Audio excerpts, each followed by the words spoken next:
The day I turned 17, my dad told me I had 30 days to marry his loan shark, or else. My dad agreed to sell me to his loan shark in exchange to clear his debt. My aunt told me she would help me escape until I heard the phone call she was having the day before the scheduled wedding.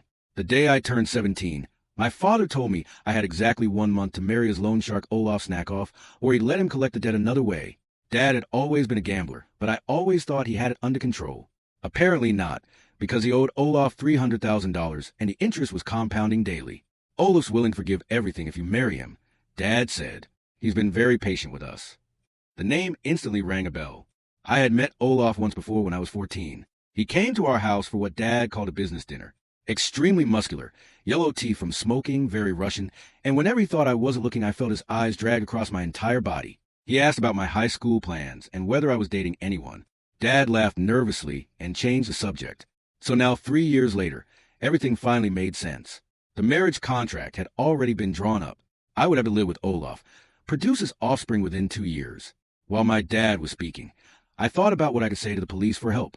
That's when he burst into laughter. I can already tell what you're thinking. Olaf has connections everywhere. Don't even think about alerting the authorities or you'll just make this harder for yourself. The scariest part wasn't even his anger. It was how calm he was while planning to sell me. He then took my phone and smashed it against the wall before heading to bed. When 3 a.m. hit, I tried to run, but the car wouldn't start. The nearest civilization was 8 miles away. But when you're 17 with no phone and no one coming to save you, 8 miles feels like 80. The next morning I woke up to find Dad had installed locks on my door from the outside. Just a precaution, he said, sipping his coffee like he hadn't just turned my bedroom into a cell. I only had one visitor, and that was Olaf. At first he would act somewhat bearable, constantly referred to me as his future wife. Only touch me on the shoulder or hand. But the more uncomfortable I looked, the more he kept pushing, and soon his hand was glued to my inner thigh whenever we sat together, his fingers pressing harder as he talked about how many kids we'd have. Sometimes I'd glance over to my dad, but his expression was always the same, always nodding approval, always with a slight smile on his face. But the worst was yet to come. My dad and Olaf were sitting at the kitchen table when my dad went to the bathroom. Olaf tried to call me over, but I pretended to be too focused on cooking to hear him. But when his voice turned threatening, I sighed and walked towards him. "Hey," he whispered, the stench of whiskey and cigarettes rotting my nostrils. The second he pulled me onto his lap, my dad walked in. "How are my 2 lovebirds?" My dad exclaimed before walking over to the oven and checking on the Alfredo. Olaf whispered again, "Does a pretty thing like you like it from behind?" That was my breaking point. I immediately ran to my room and cried my eyes out. No one came to check on me until 10 minutes later, when I heard the front door slam, and my dad finally walked in. "Dad, I can't do this. You should be ashamed of yourself." He interrupted. "Olaf is doing us a huge favor, and you're throwing out the window." I stared at him in disbelief. "Dad, please don't do this. I'll work 3 jobs. I won't sleep. I'll eat 1 meal a day, whatever it takes to pay off the debt. Just not marriage." "No, my word is final," was all he said before slamming the door and locking it from the outside. From there I stopped eating, sleeping, showering. It all felt pointless. My head was consumed with desire for my dad to have a heart attack and drop dead. The thoughts made me feel guilty. Then I'd feel anger for feeling guilty. It was a lot. With 3 weeks left to go until the forced wedding, Aunt Rachel showed up. She was Dad's younger sister who'd moved away years ago after some family drama I never understood. Later that night, she cornered me in the kitchen. "I know what's happening," she whispered. "I've been where you are. My dad tried to sell me off too, when I was your age." My heart nearly stopped. Someone finally understood.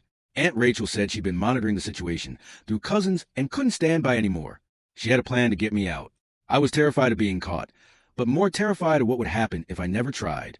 Aunt Rachel was everything I needed. She'd sneak me food when Dad started monitoring my meals, and she'd create distractions so I could have a few minutes alone to breathe.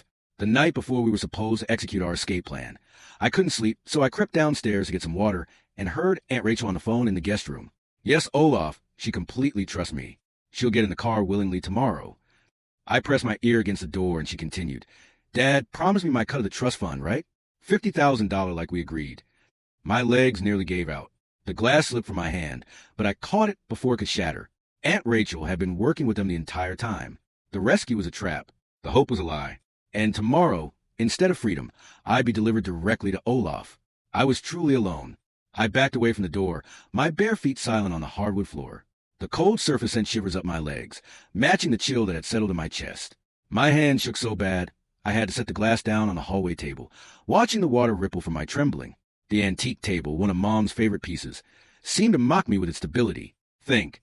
I had to think. I crept back upstairs, my mind racing through possibilities and dead ends.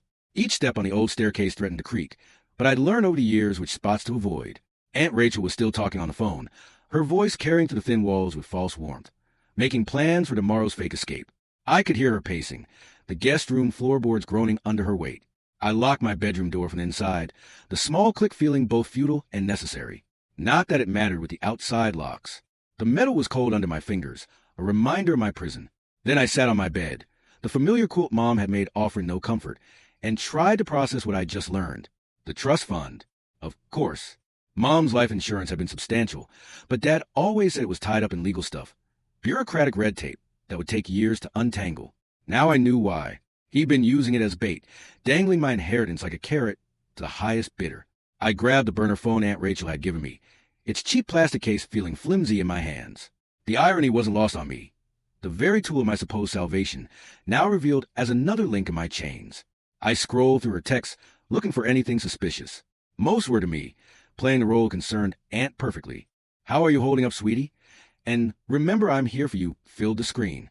But there was one number she'd texted repeatedly. The messages were deleted, but the number was still in the recent contacts, a digital breadcrumb she'd forgotten to sweep away. I waited until I heard her bedroom door close, the sound echoing down the hallway, then dialed the number from my room. My heart pounded as it rang once, twice, before a familiar voice answered. "Rachel is late. This better be important." The accent was thick, impatient. "Olaf." My stomach dropped. I hung up immediately, my finger fumbling with the end button. My stomach churned, acid rising in my throat. How long had they been planning this? Was anything Aunt Rachel told me true? The story about her own arranged marriage, her tearful confession about understanding my pain, was that real or just another manipulation designed to make me trust her? I spent the rest of the night planning. Sleep was an impossibility. The moon cast shadows through my barred window, creating patterns on the floor that looked like prison stripes. If Aunt Rachel thought I trusted her, I'd use that. I'd play along with the escape plan. Let her think I was a naive girl she believed me to be. But I needed evidence first. Something concrete that could help me later. Something that couldn't be dismissed or explained away. The next morning came too soon. Aunt Rachel knocked on my door early, the sound sharp and businesslike. Dad unlocked it from the outside, the multiple locks clicking open in sequence, and she came in with breakfast and a warm smile that now made my skin crawl. She'd done her makeup carefully, looking every inch the caring relative. "Big day today," she said, setting the tray on my desk with practiced ease. The smell of eggs and toast turned my stomach. "You nervous?" I forced myself to nod, to look grateful, channeling every school play I'd ever been in. "Thank you for everything. I don't know what I would have done without you." She hugged me, her perfume cloying and sweet, and it took everything I had not to pull away. Her arms felt like snakes coiling around me. Family looks out for family. Now eat up, you'll need your strength. After she left, I picked at the eggs and toast, each bite like sawdust in my mouth. I needed to get into her room, check her phone for evidence. But how? Dad would be watching, and Aunt Rachel rarely left her phone unattended. The opportunity came after lunch. Aunt Rachel was in the shower, the water running loud enough to mask any noise I might make, and Dad was on the phone with someone, probably Olaf, discussing logistics. His voice carried from his study, talking about routes and timing. I slipped into the guest room and found her phone on the nightstand, plugged into its charger. No password. Careless. Or maybe she was just that confident in her control over me. I went straight to her photos and started taking pictures with my burner phone, my hand shaking as I tried to capture everything quickly. Text exchanges with Olaf discussing my value and condition. Bank transfers from Dad, multiple payments adding up to more than I'd imagined. A photo of the trust fund paperwork with amounts circled in red ink. $50,000 was indeed her cut, but there was more. Apparently she owed money too, gambling debts just like Dad, to people with Russian names I couldn't pronounce. The apple didn't fall far from the tree in this family. Screenshot after screenshot, building my case. Find what you're looking for? I spun around, my heart stopping. Aunt Rachel stood in the doorway, wrapped in a towel, water still dripping from her hair onto the hardwood floor. Her face was calm, almost amused. I was just dashed save it. She stepped into the room, closing the door behind her with deliberate slowness. "You heard me on the phone last night, didn't you?" There was no point lying. I nodded, lifting my chin in defiance. She sighed and sat on the bed, adjusting her towel with casual indifference. "You don't understand the full situation. Your father and I, we're not bad people. We're just desperate. The people we owe, they don't accept payment plans or excuses. And Olaf, he's not as terrible as you think. He'll take care of you. He's 43 years old, I said, my voice stronger than I felt. And he wants to use me as a breeding machine. He told Dad he wants at least 4 children. Many women have married older men and been happy, she said, like we were discussing the weather instead of my life. You'll have a nice house, money, security, servants to help with the children. That's more than most people get. I'll have prison, I corrected. A golden cage is still a cage, and those children would be raised in that same cage. Her face hardened, the mask of carrying Aunt finally slipping completely. Well, it doesn't matter what you think. Tomorrow you're going to get in that car with me. We're going to drive to Olaf's estate instead of the bus station. You can go willingly, or we can do this the hard way. What's the hard way? She smiled, and it was cruel, showing teeth like a predator. Olaf has a doctor friend who could prescribe some very helpful medications. You'd be surprised how compliant people become with the right pharmaceuticals. A little something in your morning orange juice, and you'll be signing marriage certificates with a smile. My blood ran cold. They'd sedate me if necessary, turn me into a puppet. Now, she continued, standing and walking toward me. Give me that burner phone. Game's over. I handed it over, but she didn't know I'd already sent the photos to another number, Uncle Brian's old email that I remember from birthday cards when I was younger. He was Dad's older brother, a paralegal who lived 2 states away. We hadn't talked in years, but I hoped he still checked that email. I typed a desperate message. Uncle Brian, Dad is selling me to pay gambling debts. Please help. Evidence attached. Good girl, Aunt Rachel said, her condescension thick. Now go to your room. We leave at 9 o'clock tomorrow morning. And don't try anything stupid tonight. Olaf has men watching the house. That night, dinner was tense. The dining room felt smaller with Olaf there, his presence filling the space like a toxic cloud.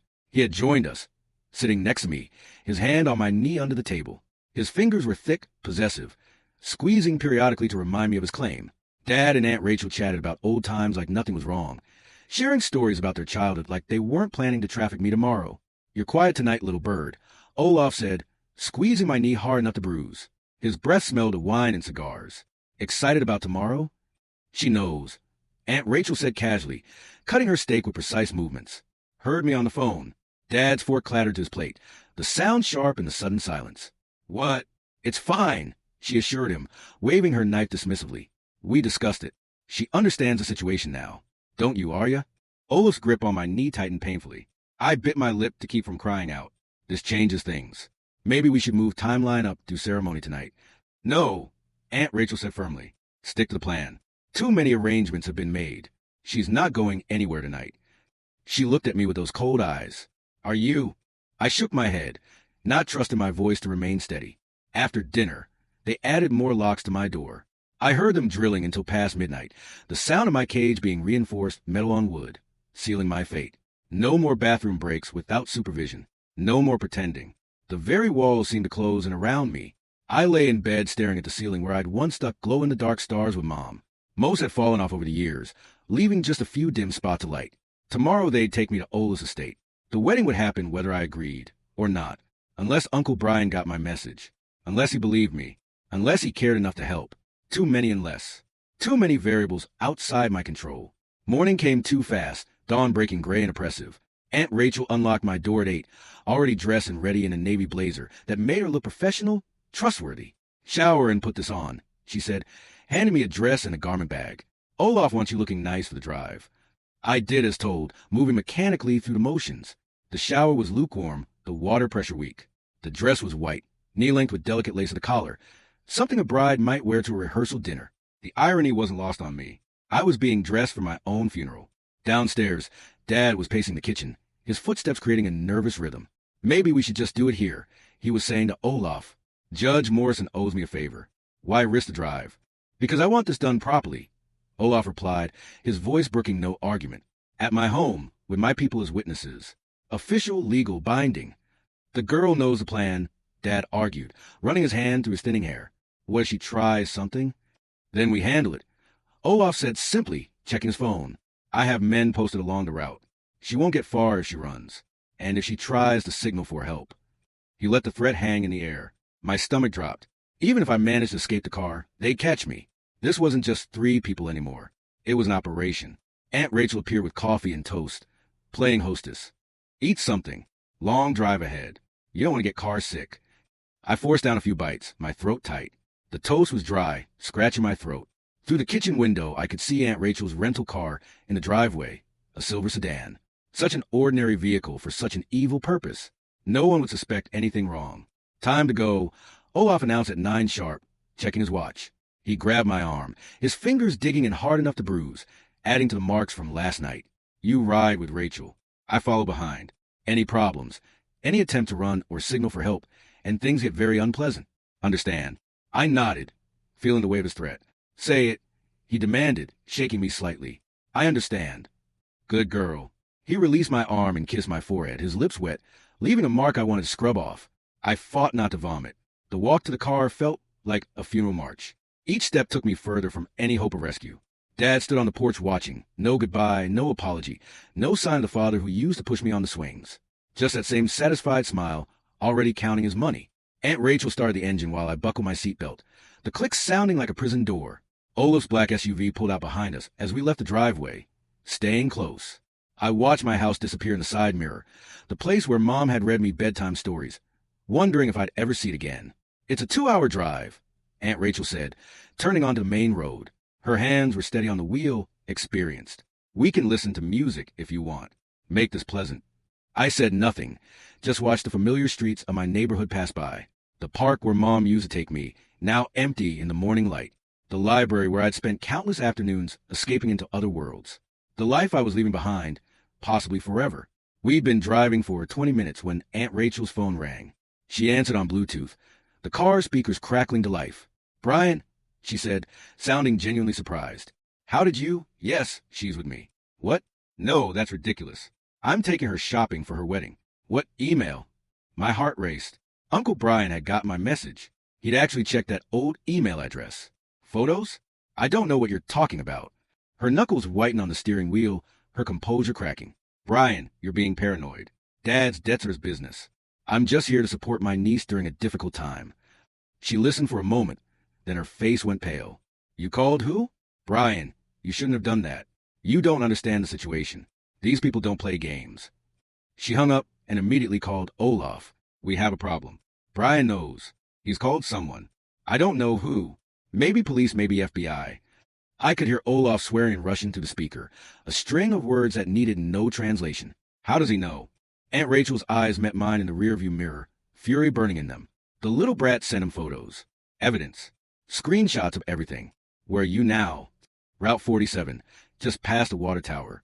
Pull over at the gas station ahead. We transfer her to my vehicle now. Aunt Rachel accelerated, her jaw tight. The speedometer climbed past the limit. You stupid girl. You've just made this so much worse for yourself.